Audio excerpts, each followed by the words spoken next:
يا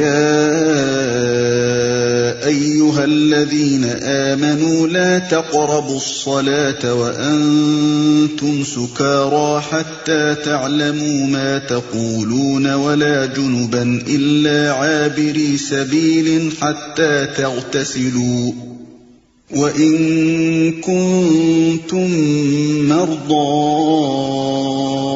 أو على سفر أو جاء أحد منكم من الغائط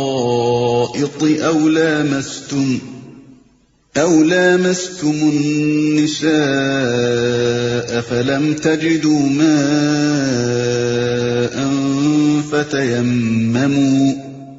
فتيمموا صعيدا طيبا فامسحوا بوجوهكم وأيديكم إن الله كان عفوا غفورا۔ اے لوگو جو ایمان لائے ہو، جب تم نشے کی حالت میں ہو تو نماز کے قریب نہ جاؤ۔ نماز اس وقت پڑھنی چاہیے جب تم جانو کہ کیا کہہ رہے ہو، اور اسی طرح جنابت کی حالت میں بھی نماز کے قریب نہ جاؤ جب تک کہ غسل نہ کر لو، الا یہ کہ راستے سے گزرتے ہو۔ اور اگر کبھی ایسا ہو کہ تم بیمار ہو یا سفر میں ہو، یا تم میں سے کوئی شخص رفع حاجت کر کے آئے، یا تم نے عورتوں سے لمس کیا ہو اور پھر پانی نہ ملے، تو پاک مٹی سے کام لو اور اس سے اپنے چہروں اور ہاتھوں پر مسح کر لو۔ بے شک اللہ نرمی سے کام لینے والا اور بخشش فرمانے والا ہے۔ جب تم نشے کی حالت میں ہو تو نماز کے قریب نہ جاؤ۔ یہ شراب کے متعلق دوسرا حکم ہے۔ پہلا حکم وہ تھا جو سورہ بقرہ آیت 219 میں گزرا۔ اس میں صرف یہ ظاہر کر کے چھوڑ دیا گیا تھا کہ شراب بری چیز ہے، اللہ کو پسند نہیں۔ چنانچہ مسلمانوں سے ایک گروہ اس کے بعد ہی شراب سے پرہیز کرنے لگا تھا، مگر بہت سے لوگ اسے بدستور استعمال کرتے رہے، حتیٰ کہ بسا اوقات نشے کی حالت ہی میں نماز پڑھنے کھڑے ہو جاتے تھے اور کچھ کا کچھ پڑھ جاتے تھے۔ غالباً 4 ہجری کی ابتدا میں یہ دوسرا حکم آیا اور نشے میں نماز پڑھنے کی ممانعت کر دی گئی۔ اس کا اثر یہ ہوا کہ لوگوں نے اپنے شراب پینے کے اوقات بدل دیے اور ایسے اوقات میں شراب پینی چھوڑ دی جن میں یہ اندیشہ ہوتا کہ کہیں نشے ہی کی حالت میں نماز کا وقت نہ آ جائے۔ اس کے کچھ مدت بعد شراب کی قطعی حرمت کا وہ حکم آیا جو سورہ مائدہ آیت 90 اور 91 میں ہے۔ یہاں یہ بات بھی ذہن نشین کر لینی چاہیے کہ آیت میں سکر یعنی نشہ کا لفظ ہے، اس لیے یہ حکم صرف شراب کے لیے خاص نہ تھا بلکہ ہر نشہ آور چیز کے لیے عام تھا، اور اب بھی اس کا حکم باقی ہے۔ اگرچہ نشہ آور اشیاء کا استعمال بجائے خود حرام ہے، لیکن نشے کی حالت میں نماز پڑھنا دوہرا اور عظیم تر گناہ ہے۔ نماز اس وقت پڑھنی چاہیے جب تم جانو کہ کیا کہہ رہے ہو۔ اسی بنا پر نبی صلی اللہ علیہ وسلم نے ہدایت فرمائی ہے کہ جب کسی شخص پر نیند کا غلبہ ہو رہا ہو اور وہ نماز پڑھنے میں بار بار اونگ جاتا ہو تو اسے نماز چھوڑ کر سو جانا چاہیے۔ بعض لوگ اس آیت سے یہ استدلال کرتے ہیں کہ جو شخص نماز کی عربی عبارات کا مطلب نہیں سمجھتا اس کی نماز نہیں ہوتی، لیکن علاوہ اس کے کہ یہ ایک بیجا تشدد ہے، خود قرآن کے الفاظ بھی اس کا ساتھ نہیں دیتے۔ قرآن میں حتیٰ تفقہوا یا حتیٰ تفہموا ما تقولون نہیں فرمایا ہے، بلکہ حتیٰ تعلموا ما تقولون فرمایا ہے، یعنی نماز میں آدمی کو اتنا ہوش رہنا چاہیے کہ وہ یہ جانے کہ وہ کیا چیز اپنی زبان سے ادا کر رہا ہے، ایسا نہ ہو کہ وہ کھڑا تو ہو نماز پڑھنے اور شروع کر دے کوئی غزل۔ اسی طرح جنابت کی حالت میں بھی نماز کے قریب نہ جاؤ۔ جنابت کے اصل معنی دوری اور بیگانگی کے ہیں، اسی سے لفظ اجنبی نکلا ہے۔ اصطلاحاً شرح میں جنابت سے مراد وہ نجاست ہے جو قضائے شہوت سے یا خواب میں مادہ خارج ہونے سے لاحق ہوتی ہے، کیونکہ اس کی وجہ سے آدمی طہارت سے بیگانہ ہو جاتا ہے، الا یہ کہ راستے سے گزرتے ہو۔ فقہاء اور مفسرین میں سے ایک گروہ نے اس آیت کا مفہوم یہ سمجھا ہے کہ جنابت کی حالت میں مسجد میں نہ جانا چاہیے الا یہ کہ کسی کام کے لیے مسجد میں سے گزرنا ہو۔ اسی رائے کو عبداللہ ابن مسعود، انس ابن مالک رضی اللہ تعالی عنہ، حسن بصری اور ابراہیم نخعی وغیرہ حضرات نے اختیار کیا ہے۔ دوسرا گروہ اس سے سفر مراد لیتا ہے، یعنی اگر آدمی حالت سفر میں ہو اور جنابت لاحق ہو جائے تو تیمم کیا جا سکتا ہے۔ رہا مسجد کا معاملہ تو اس گروہ کی رائے میں جنوبی کے لیے وضو کر کے مسجد میں بیٹھنا جائز ہے۔ یہ رائے حضرت علی رضی اللہ عنہ، ابن عباس رضی اللہ عنہ، سعید بن جبیر اور بعض دوسرے حضرات نے اختیار فرمائی۔ اگرچہ اس امر میں قریب قریب سب کا اتفاق ہے کہ اگر آدمی حالت سفر میں ہو اور جنابت لاحق ہو جائے اور نہانا ممکن نہ ہو تو تیمم کر کے نماز پڑھ سکتا ہے، لیکن پہلا گروہ اس مسئلے کو حدیث سے اخذ کرتا ہے اور دوسرا گروہ اس روایت کی بنیاد قرآن کی مندرجہ بالا آیت پر رکھتا ہے۔ یا تم نے عورتوں سے لمس کیا ہو۔ اس امر میں اختلاف ہے کہ لمس یعنی چھونے سے کیا مراد ہے۔ حضرات علی، ابن عباس، ابو موسیٰ اشعری، ابی ابن کعب رضوان اللہ تعالی علیہم اجمعین اور سعید بن جبیر، حسن بصری اور متعدد ائمہ کی رائے ہے کہ اس سے مراد مباشرت ہے، اور اسی رائے کو امام ابو حنیفہ رحمۃ اللہ علیہ اور ان کے اصحاب اور امام سفیان ثوری نے اختیار کیا ہے۔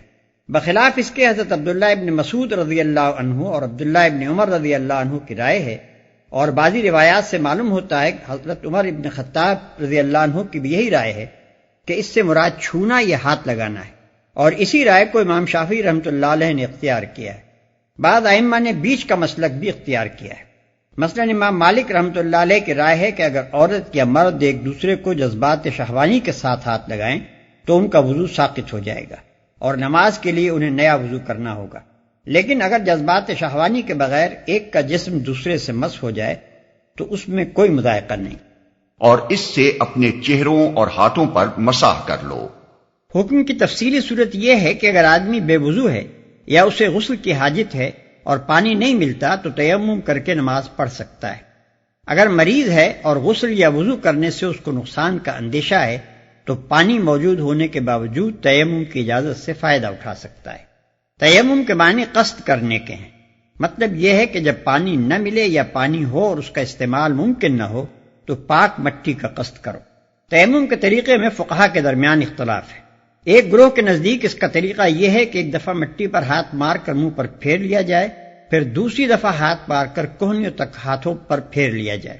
امام ابو حنیفہ رحمۃ اللہ علیہ، امام شافعی رحمۃ اللہ علیہ، امام مالک رحمۃ اللہ علیہ اور اکثر فقہا کا یہی مذہب ہے، اور صحابہ و تابعین میں سے حضرت علی رضی اللہ عنہ، عبداللہ ابن عمر رضی اللہ عنہ، حسن بصری، شعبی اور سالم بن عبداللہ وغیرہ اس کے قائل تھے۔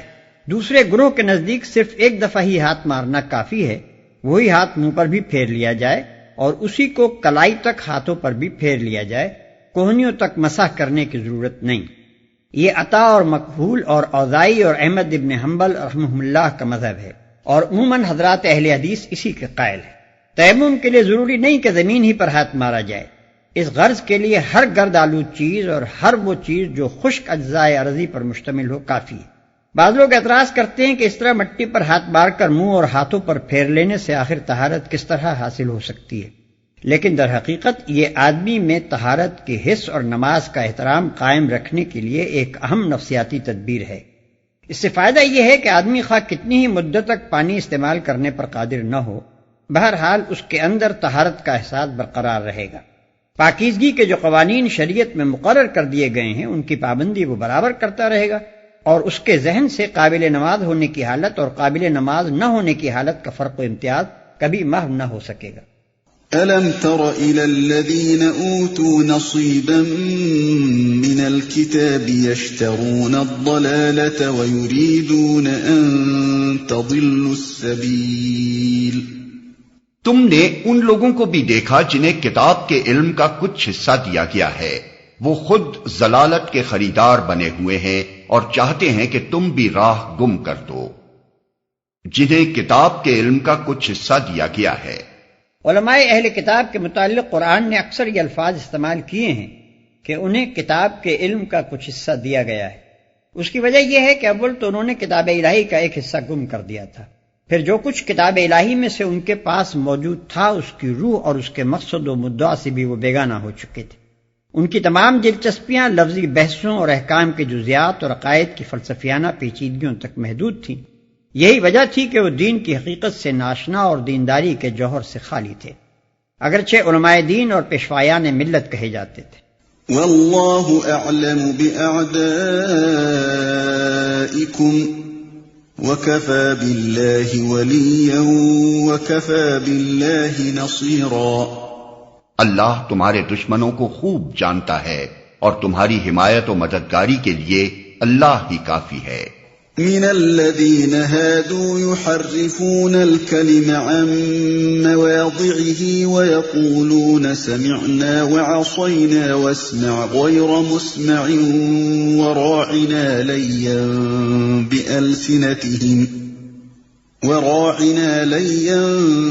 بألسنتهم وطعنا في الدين ولو أنهم قالوا سمعنا وأطعنا واسمع وانظرنا لكان خيرا لهم وأقوم ولكن لعنهم الله بكفرهم فلا يؤمنون إلا قليلا. جو لوگ یہودی بن گئے ہیں ان میں کچھ لوگ ہیں جو الفاظ کو ان کے محل سے پھیر دیتے ہیں اور دین حق کے خلاف نیش زنی کرنے کے لیے اپنی زبانوں کو توڑ موڑ کر کہتے ہیں سمعنا و عصینا اور اسما غیر مسمعین اور رائنا، حالانکہ اگر وہ کہتے سمعنا و اطعنا اور اسما اور انظرنا تو یہ انہی کے لیے بہتر تھا اور زیادہ راست بازی کا طریقہ تھا، مگر ان پر تو ان کی باطل پرستی کی بدولت اللہ کی پھٹکار پڑی ہوئی ہے، اس لیے وہ کم ہی ایمان لاتے ہیں. جو لوگ یہودی بن گئے ہیں، یہ نہیں فرمایا کہ یہودی ہیں، بلکہ یہ فرمایا کہ یہودی بن گئے ہیں، کیونکہ ابتداً تو وہ بھی مسلمان ہی تھے، جس طرح ہر نبی کی امت اصل میں مسلمان ہوتی ہے، مگر بعد میں وہ صرف یہودی بن کر رہ گئے. جو الفاظ کو ان کے محل سے پھیر دیتے ہیں. اس کے 3 مطلب ہیں. ایک یہ کہ کتاب اللہ کے الفاظ میں رد و بدل کرتے ہیں، دوسرے یہ کہ اپنی تعویلات سے آیات کتاب کے معنی کچھ سے کچھ بنا دیتے ہیں، تیسرے یہ کہ یہ لوگ محمد صلی اللہ علیہ وسلم اور آپ کے پیرووں کی صحبت میں آ کر ان کی باتیں سنتے ہیں اور واپس جا کر لوگوں کے سامنے غلط طریقے سے روایت کرتے ہیں. بات کچھ کہی جاتی ہے اور وہ اسے اپنی شرارت سے کچھ کا کچھ بنا کر لوگوں میں مشہور کرتے ہیں تاکہ انہیں بدنام کیا جائے اور ان کے متعلق غلط فہمیاں پھیلا کر لوگوں کو اسلامی جماعت کی طرف آنے سے روکا جائے. سمعنا و عصینا، یعنی جب انہیں خدا کے احکام سنائے جاتے ہیں تو زور سے کہتے ہیں سمعنا یعنی ہم نے سن لیا، اور آہستہ سے کہتے ہیں عصینا یعنی ہم نے قبول نہیں کیا، یا اطعنا ہم نے قبول کیا کا تلفظ اس انداز سے زبان کو لچکا دے کر کرتے ہیں کہ عصینا بن جاتا ہے. اسما غیر مسمعین، یعنی دوران گفتگو میں جب وہ کوئی بات محمد صلی اللہ علیہ وسلم سے کہنا چاہتے ہیں تو کہتے ہیں اسما یعنی سنیے، اور پھر ساتھ ہی غیر مسمعین بھی کہتے ہیں جو ذو معنی ہے. اس کا ایک مطلب یہ ہے کہ آپ ایسے محترم ہیں کہ آپ کو کوئی بات خلاف مرضی نہیں سنائی جا سکتی. دوسرا مطلب یہ ہے کہ تم اس قابل نہیں ہو کہ تمہیں کوئی کچھ سنائے. ایک اور مطلب یہ ہے کہ خدا کرے تم بہرے ہو جاؤ. يا أيها الذين أوتوا الكتاب آمنوا بما نزلنا مصدقا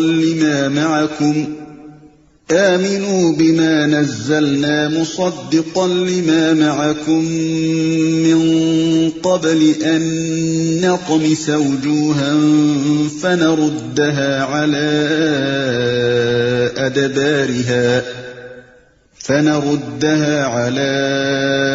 أدبارها أو نلعنهم كما لعنا أصحاب السبت وَكَانَ أَمْرُ اللَّهِ مَفْعُولًا.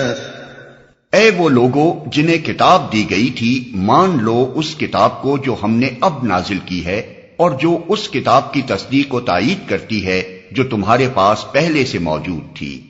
اس پر ایمان لے آؤ قبل اس کے کہ ہم چہرے بگاڑ کر پیچھے پھیر دیں یا ان کو اسی طرح لعنت زدہ کر دیں جس طرح سبت والوں کے ساتھ ہم نے کیا تھا.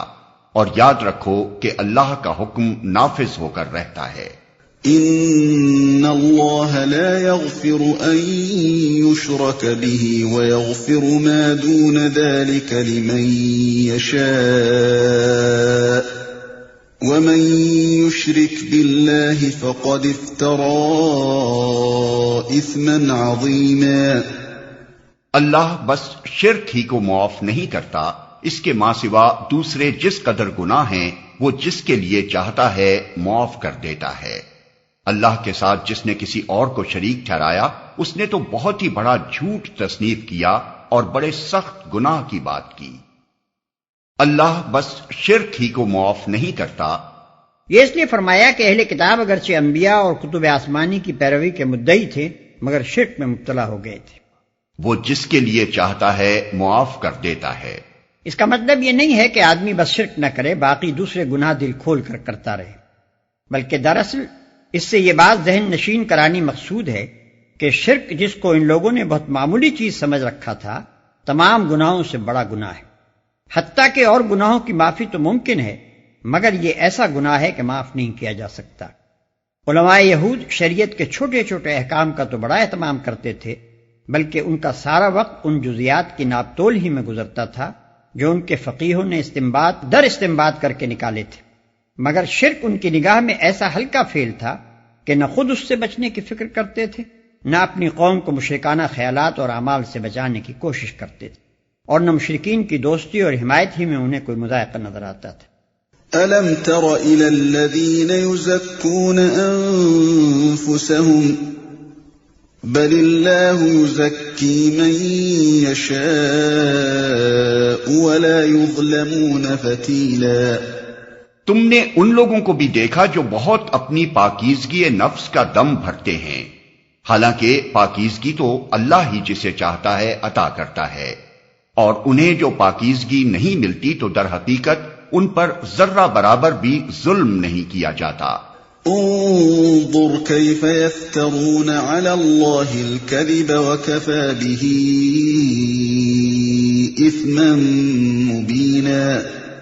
دیکھو تو صحیح، یہ اللہ پر بھی جھوٹے افطرا گھڑنے سے نہیں چوکتے، اور ان کے سریعاً گناہگار ہونے کے لیے یہی ایک گناہ کافی ہے، یہی ایک گناہ کافی ہے، یہی ایک گناہ